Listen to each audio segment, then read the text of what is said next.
Hello and welcome back to the channel HardReset.Info, and today I'll show you how to contact a seller on AliExpress.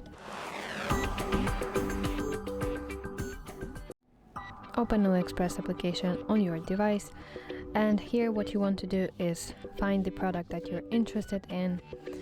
So let me open random product, and here at the bottom you should see this message icon that looks like this, and this will redirect you to private messages with this seller.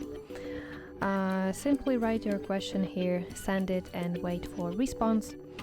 But for example, if you have that situation, if you already placed an order and you want to contact your seller, go to account at the bottom, then tap my orders tab, and find the order that you want to talk about, tap on it to open the details of the delivery of that product, and you will see the option to message the seller directly.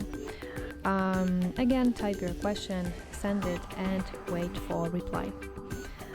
And also you will get a notification when they respond, so no need to keep checking chat. That's it. I hope this video helps you, and if so, please leave a thumbs up and please consider subscribing to our channel. See you soon. Bye bye.